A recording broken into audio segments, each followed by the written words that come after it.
Wabarakatuh. Baik, kita masuk lagi di materi baru atau ini KD baru. Jadi ini lanjutan dari KD sebelumnya.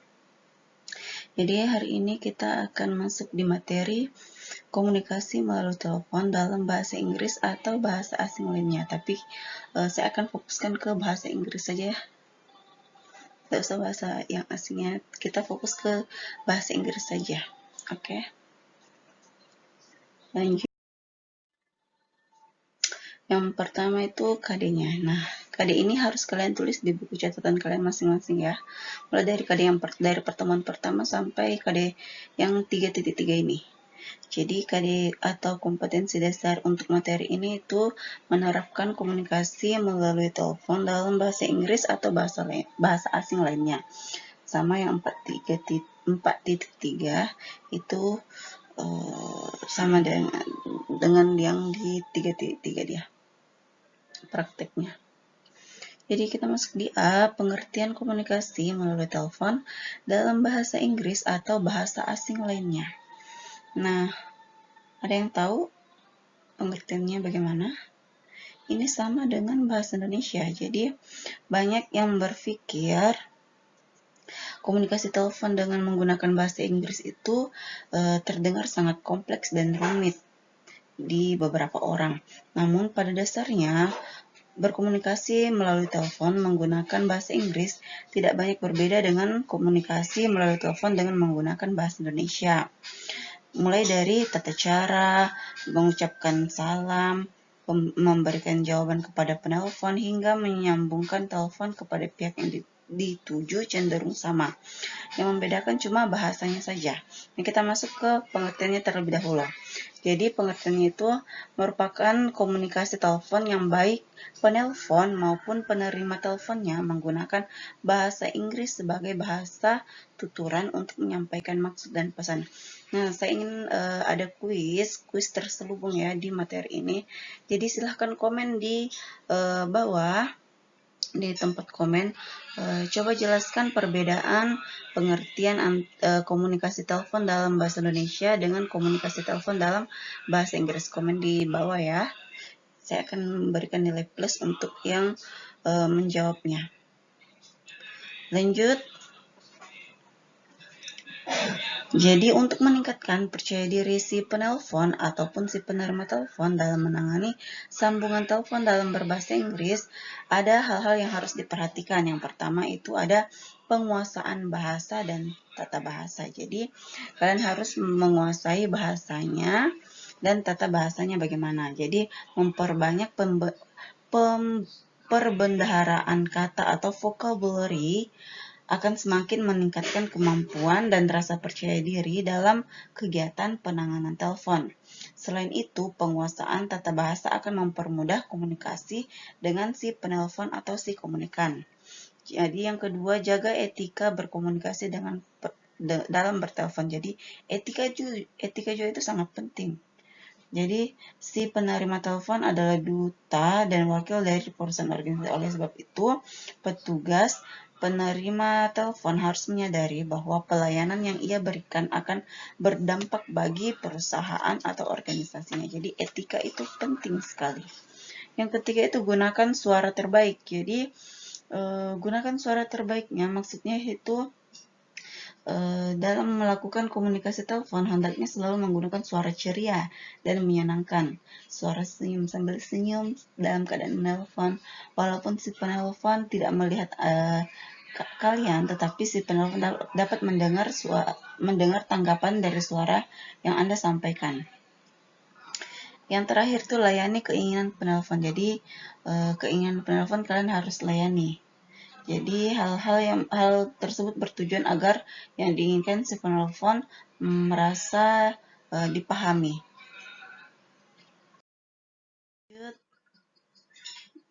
B. Teknik menerima panggilan telepon masuk dalam bahasa Inggris. Nah, ini ada beberapa contoh-contoh nanti yang akan saya tampilkan juga. Simak saja ya. Yang pertama itu mengucapkan salam. Jadi, baik dalam bahasa Indonesia maupun dalam bahasa Inggris, pada saat menerima telepon masuk, kalian harus tetap mengucapkan salam dan sapaan. Yang kedua, memberikan respon. Ini saya langsung ke contohnya saya.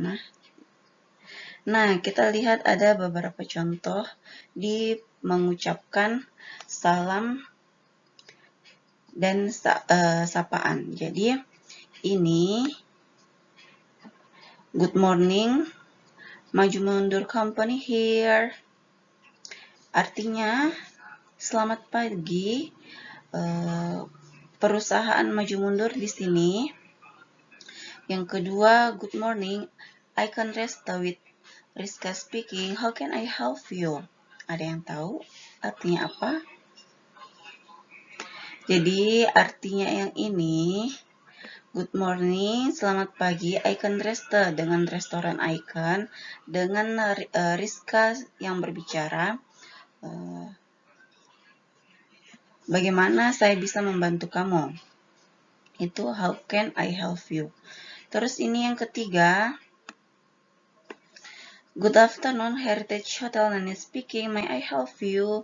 Sama artinya juga ya. Selamat sore, dengan Hotel Heritage Nania yang berbicara, apa yang dapat saya bantu? May I help you? Itu. Jadi kalian bisa memilih dari ketiga contoh ini yang mana yang bisa kalian gunakan dalam panggilan telepon masuk. Nah, yang kedua itu memberikan respon. Jika penelpon ditujukan untuk penerima telepon. Jadi, setelah pihak penerima telepon mengucapkan salam dan sapaan, biasanya penelpon akan menjawab dengan menyebutkan identitas dirinya dan mengutarakan tujuannya menelpon. Jika telepon ditujukan untuk penerima telepon, misalnya untuk kepentingan pemesanan barang atau jasa. Nah, beberapa contohnya seperti ini. Good morning, good afternoon. I am Fatih from PT Nusa Indah Kapuk. I want to book a hall for a meeting on Saturday, 16 October.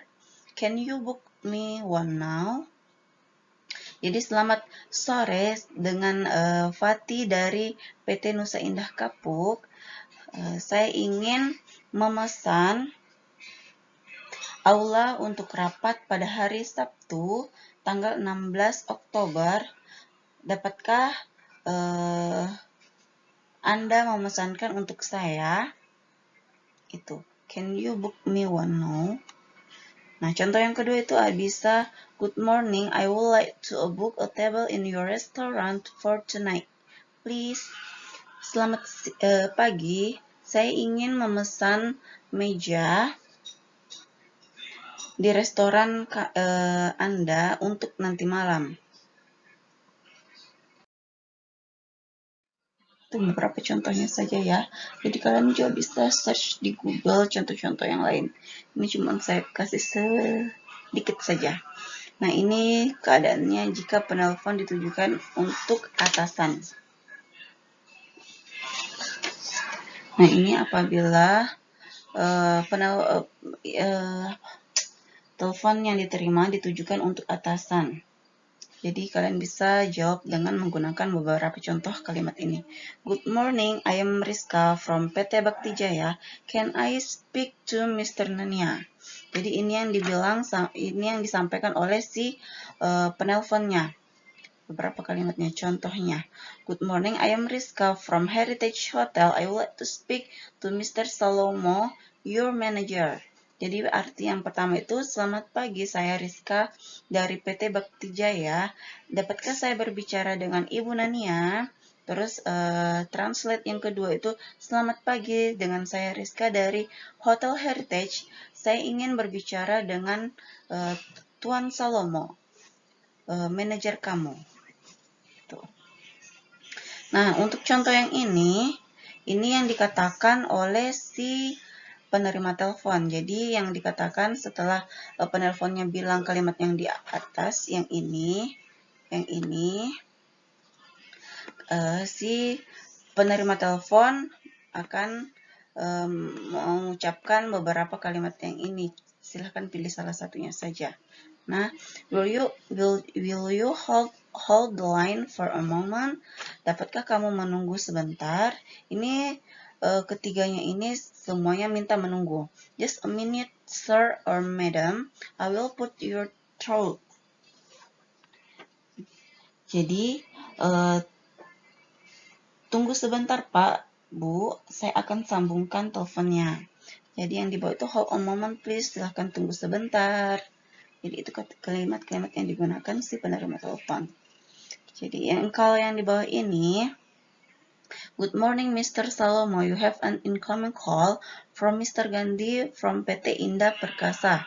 Will you receive it? Jadi kita harus menanyakan juga ya. Jadi ini kalimat yang disampaikan si penerima telepon kepada atasannya. Jadi ini untuk menyambungkan ke atasannya. Jadi ini yang diucapkan. Selamat pagi Pak Salomo, kamu memiliki panggilan masuk dari Tuan Gandhi dari PT Indah Perkasa. Apakah kamu mau menerimanya? Terus lanjut lagi contohnya ini untuk memberikan jawaban kepada si penelponnya lagi. Apabila atasan tidak berada di tempat atau hal-hal yang lainnya. Jadi kalian bisa gunakan kalimat ini. I am afraid she is not in the moment. Sepertinya beliau atau atasan saya tidak berada di tempat saat ini. Semuanya seperti itu. I am sorry, sir. Madam, he is not on the line now. Semuanya minta untuk menunggu. Oke, lanjut. Ini menanyakan pesan dan nomor kontak si penelponnya.